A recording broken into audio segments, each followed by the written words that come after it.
علی بھائی اگلا سوال ہے کہ درود ابراہیمی میں آل ابراہیم پر جو درود پڑھا جاتا ہے آخر اس سے کیا مراد ہے؟ کیونکہ عموماً یہودیوں کی جانب سے بھی مسلمانوں پر یہ طنز کی جاتی ہے کہ ہم بنی اسرائیل ہی آل ابراہیم ہیں اور ہم پر درود پڑھے بغیر تم لوگوں کی نماز نہیں ہوتی۔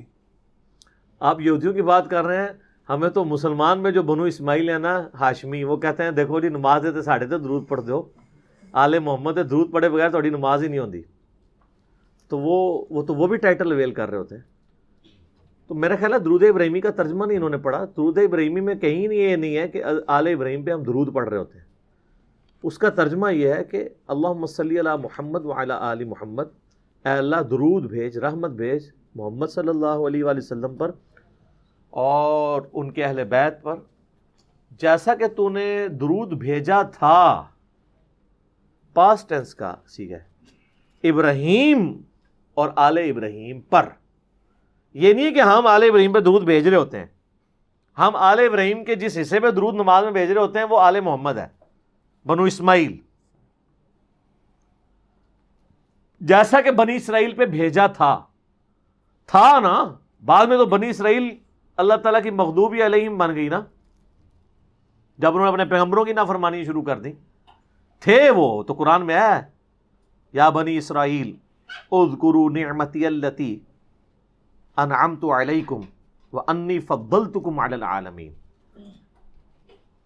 یاد کرو میری اس نعمت کو کہ میں نے جو تم پر کی تھی اور تمہیں سارے جہان والوں پہ فضیلت دی تھی۔ تو بنی اسرائیل بڑی لاڈلی تھی، 3 کتابیں آئیں، تورات، زبور، انجیل، ہزاروں پیغمبر آئے۔ بعد میں جب برگشتہ ہوئے دین سے تو پھر ضربت علیہم الذلہ والمسکنہ، ذلت اور مسکنت ان کا مقدر بن گئی۔ اب اللہ تعالیٰ نے بنو اسماعیل کو قیامت تک کے لیے چنا ہے۔ تو ہم یہ درود ابراہیمی میں یہودیوں پہ درود نہیں بھیج رہے ہوتے، بلکہ اس کا ترجمہ ہے جیسا کہ بھیجا تھا۔ تو سر جو یہودیوں کے بزرگ تھے، ہم تو ان کو علیہ السلام کہتے ہیں، رضی اللہ عنہ کہتے ہیں۔ حضرت عیسیٰ یہودی تھے، یہودی نسل تھے نا، ان پیغمبروں کی ہم عزت کرتے ہیں۔ حضرت داؤد علیہ السلام، حضرت سلیمان علیہ السلام سب یہودی نسل تھے، ان کے جو صحابہ تھے ہم ان کی عزت کرتے ہیں۔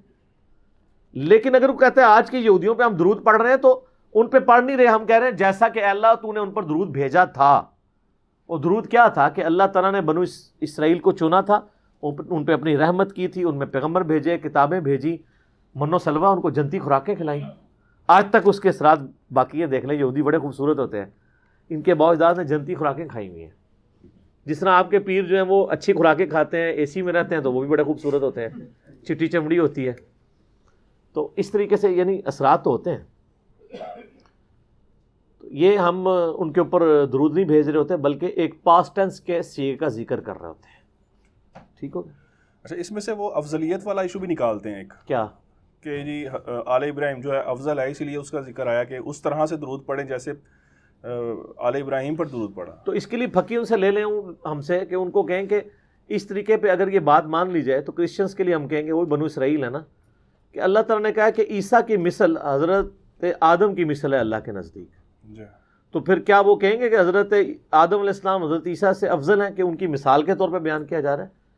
اس میں افضلیت غیر افضلیت کا ذکر نہیں ہو رہا، بلکہ اس مماثلت کا ذکر ہو رہا ہے کہ جیسا کہ ان کو تو نے نوازا تھا ان کو بھی نواز۔ یہ نہیں ہے کہ جتنا ان کو نوازا تھا ان کو نواز۔ اب اس میں کئی چیزیں جو امت محمدیہ میں ٹرانسفر نہیں بھی ہوئی، مثلا بنو اسماعیل کو اللہ نے نبوت سے نہیں نوازا نبی صلی اللہ علیہ وسلم کے بعد، بنی اسرائیل پہ آل ابراہیم پہ تو نبی آتے گئے ہیں، یہ دروازہ تو بین ہو گیا نا۔ لیکن ایک فضیلت ایسی تھی کہ بنو اسرائیل کی جو نبوت تھی، ان کے جو پیغمبر تھے وہ وقت کے لیے اور ایک قوم کے لیے ہوتے تھے۔ بنو اسماعیل کے پیغمبر کو اللہ تعالیٰ نے پوری جہان والوں کے لیے بنایا اور قیامت تک کے لیے بنایا۔ تو جیسا کہ اس میں بات فضیلت کی ہو رہی ہے، اس کی انٹینسٹی کی نہیں ہو رہی، اس کی فارمز کی یا موڈز کی یا کیٹیگرائزیشن کی بات نہیں ہو رہی ہے۔ ہم کہتے ہیں کسی پیغمبر کی نفی نہ کرے، لا نفرق بین احد من رسلی۔ ٹھیک ہے، اگر کرسچن کہتا ہے کہ میں محمد رسول اللہ کو بھی مانتا ہوں لیکن میری زیادہ عقیدت حضرت عیسیٰ کے ساتھ ہے، دین واٹ، کیا فرق پڑ جائے گا؟ یہاں تو سنی شیعہ حضرت علی اور بکر کی محبت کے اوپر لڑ رہے ہیں، اس سے کیا دین کا فرق پڑتا ہے؟ اس سے بھی نہیں کوئی فرق پڑتا، اس سے بھی کوئی فرق نہیں پڑتا اس حوالے سے۔ باقی یہ ٹھیک ہے کہ نبی علیہ السلام نے کہا کہ تم مومن کامل نہیں ہوگے جب تک سب سے بڑھ کر نہ ہو جاؤ۔ تو اگر کوئی کسی میں کسی والے سے کمزوری پائی جاتی ہے، ویسے کلیم تو کوئی نہیں کرے گا کمزوری پائی جاتی ہے، پریکٹیکلی تو سارے مسلمانوں کے دل میں رسول اللہ کی جو محبت ہے نا وہ دنیا کی محبتوں سے کم ہی ہے، کیونکہ جب ہمیں چوز کرنے کی باری آتی ہے نا تو ہم رسول اللہ کی محبت میں گلے پھاڑ کے نعرے تو لگا سکتے ہیں گستاخانہ کارٹونز کے اوپر، داڑھی نہیں رکھ سکتے۔ داڑھی رکھنے سے ہمیں کون سی چیز مانے ہوتی ہے؟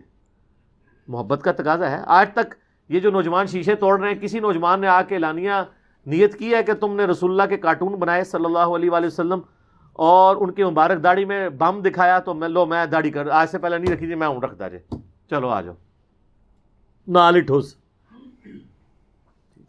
تو یہ جذباتی ڈاکٹرائن دکھتی ہے، علمی ڈاکٹرائن ذرا مشکل کام ہے۔ ٹھیک ہوگا۔ اچھا علی بھائی اگلا سوال ہے کہ درود شریف میں آل محمد سے مراد کیا نبی صلی اللہ علیہ وآلہ وسلم کی اولاد یعنی اہل بیت ہیں، یا کہ روحانی اولاد کے طور پر پوری امت ہی اس میں داخل ہے؟ روحانی اولاد تو ہم ہیں، اس میں تو کوئی شک نہیں ہے۔ قرآن میں ہے نا النبی اولیٰ بالمؤمنین من انفسہم وازواجہ امہاتہم، نبی علیہ السلام مومنین کی جانوں پر ان کی جان سے بھی بڑھ کر حق رکھتے ہیں، اور نبی کی بیویاں امت کی مائیں ہیں، تو لہٰذا نبی علیہ السلام امت کے روحانی باپ ہوئے اور ہم نبی صلی اللہ علیہ وآلہ وسلم کی روحانی اولاد ہوئے۔ لیکن ایز فار ایز درود شریف از کنسرنڈ تو اس میں آل محمد سے مراد نبی علیہ السلام کی روحانی اولاد نہیں ہے، بلکہ آپ کی بیگوٹن اولاد ہے۔ اور وہ غدیر خم کی حدیث میں زید بن ارقم نے بتایا وہ اہل بیت کون ہے، آل عقیل، آل جعفر، آل عباس اور آل علی۔ ویسے شیعہ تو صرف آل علی کو ہی لے کے چل رہے ہوتے ہیں، لیکن یہ سارے نبی علیہ السلام کا ہاشمی خاندان سب کے سب اہل بیت ہیں۔ درود ابراہیمی میں بھی آل محمد سے مراد اہل بیت محمد ہے صلی اللہ علیہ وآلہ وسلم، وہ قیامت تک جو ہاشمی خاندان ہے، کیونکہ صحیح بخاری میں یہ حدیث ہے کہ صحابہ نے کہا ہم نے آپ سے سلام تو سیکھ لیا، آپ ہمیں وہ درود سکھائیں جو ہم آپ اور آپ کے اہل بیت پہ پڑھیں۔ وہاں آل کا لفظ نہیں ہے، اہل بیت۔ تو آپ میں سے ہم میں سے کون بندہ ہے جو دعویٰ کرے گا کہ میں اہل بیت ہوں، سوائے وہ جو سید ہے؟ غیر سید تو نہیں کہہ سکتا میں اہل بیت رسول ہوں۔ تو بخاری کے الفاظ ہیں آپ ہمیں وہ درود سکھائیں جو ہم آپ کے اہل بیت پہ پڑھیں۔ تو نبی علیہ السلام نے کہا کہ پڑھو اللہم صلی علی محمد وعلی آل محمد کما صلیت علی ابراہیم۔ تو آل کی ڈیفینیشن نبی علیہ السلام نے خود اہل بیت سے کی ہے۔ وہ کہتے ہیں کہ دیکھیں قرآن میں آل فرعون کا بھی ذکر ہے، فرعون والے، تو یہاں آل محمد سے مراد محمد والے، تو محمد والے ہم بھی ہیں۔ یہ چیزیں سب اس وقت تک تھیں جب تک نبی علیہ السلام اسے کیٹاگرائز کر کے خود کلیئر نہ کرتے۔ اگر یہ بخاری کی حدیث نہ ہوتی نا تو آپ کرالری کے طور پہ بے شک پوری امت کو بیچ میں شامل کر لیتے، لیکن چونکہ نبی علیہ السلام نے اس کو کلیئر کٹ یہ بات کر دی ہے، آپ سے جو سوال ہوا ہے تو آپ نے اس میں اہل بیت کو ہی شامل کیا ہے، باقی لوگوں کو نہیں۔ باقی تو ہم اس کے ساتھ بہت کچھ لگا دیتے ہیں، وَأَصْحَابِهِ وَعُلَمَاءِ مِلَّتِهِ، وہ بھی بریلوی ہی و دیوبندی ہی۔ ظاہر ہے علماء ملتی جب کوئی بریلوی کہہ رہا ہوگا تو وہ اپنے علماء کو کہہ رہا ہوگا، دیوبندی علماء کو علماء ملتی نہیں کہہ رہا ہوگا، ٹھیک ہے نا جی۔ اور پھر آگے وہ کہتے ہیں اولیاء امتی ہی، اولیاء بھی اپنے فرقے کے، تو بس ادھر تک ہی رہے ہیں اللہم صلی علی محمد و آل محمد، ٹھیک ہے۔ باقی رہ گئے ادر دین اہل بیت جو لوگ فوت ہو چکے ہیں، ان کو ہماری دعاؤں کا حصہ ویسے ہی مل رہا ہے، وہ تو ہم پہ واجب ہے۔ ربنا اغفر لنا ولاخواننا الذین سبقونا بالایمان، اہل ایمان کی نشانی ہے کہ وہ اپنے مرے ہوئے لوگوں کے لیے دعا کرتے ہیں۔ تو ہم دعا جب کرتے ہیں اللہم ربنا آتنا فی الدنیا حسنہ وفی الآخرۃ حسنۃ وقنا عذاب النار، پوری امت کے لیے دعا ہو رہی ہوتی ہے۔ لیکن درود کے اندر آل محمد سے مراد اہل بیت ہیں، بخاری میں واضح موجود ہے۔ اب مجھے کوئی عربی لنگوسٹک کی جتنی مرضی کہانیاں کرائے، اس کا اینڈ رزلٹ تو ہے کہ نبی علیہ السلام نے اس کو ڈیفائن کرنا ہے نا۔ اس طریقے سے اگر آپ رزلٹ نکالنے شروع کریں گے، آپ جو مرضی نکالتے رہے، عربی لنگوسٹک کے اوپر آپ جائیں گے تو پھر بہت معاملات خراب ہو جائیں گے۔ اصطلاحاً معنی جو چل رہے ہوتے ہیں وہی لینے ہوتے ہیں، اور جب نبی علیہ السلام اس کی خود تشریح فرما دے پھر تو کسی کی جرت نہیں ہے کہ وہ یہ بات کر دے۔ مثال کے طور پر اردو میں ہم شوربہ لفظ جو استعمال کرتے ہیں، فارسی کا لفظ ہے نا، اگر میں کہوں میں نے شوربے سے روٹی کھائی تو آپ سمجھ جائیں گے یا تو وہ چکن کا شوربہ ہوگا یا آلو مٹر کا شوربہ ہوگا، یہی سمجھیں گے نا۔ لیکن فارسی لنگوسٹک میں شوربے کا مطلب ہوتا ہے، لنگوسٹک میں اصطلاح میں یہی مطلب ہے فارسی میں بھی شوربے کا. شور کہتے ہیں نمک کو, با کہتے ہیں پانی کو, نمک والا پانی. تو آپ اگر میں کہوں میں شوربے سے روٹی کھائی تو آپ یہ کہیں گے کہ علی بھائی نے ایک کولی میں تھوڑا سا نمک لیا, اس میں پانی ڈال کے گھول کے کھائی, ایسے تو نہیں کہیں گے, کیونکہ اصطلاح اس کا مطلب کچھ اور ہے. یہی کھلواڑ غلام پرویز نے کیا ہے. اس نے قرآن کی اس کو لغت ہی لادہ لکھنی پڑ گئی, اسی لیے آپ کو پتا ہے اس نے اپنی لغت لادہ لکھی ہے. غلام پرویز کو منکرین حدیث کہنا, یہ اس کو آپ کلین چٹ دے رہے ہیں. ایک بندہ جو ہے وہ زکام کا مریض ہے اور ساتھ اسے بلڈ کینسر بھی ہے, تو آپ یہ کہیں گے کہ یہ زکام کا مریض ہے؟ آپ اس کی بڑی بیماری کا ذکر کریں گے جو جان لیوا ہے. غلام پرویز کی منکرین حدیث ہونا یہ چھوٹی بیماری ہے, وہ اصل میں منکر قرآن تھا. منکر حدیث بات کی بات ہے, اس نے قرآن کی تعریف کی ہے, قرآن کے الفاظ اسی طریقے سے خود اپنا لقمہ ان کے منہ میں ڈالا ہے, اور جہاں جہاں پھر وہ چوری کرتا ہے تو پکڑا جاتا ہے.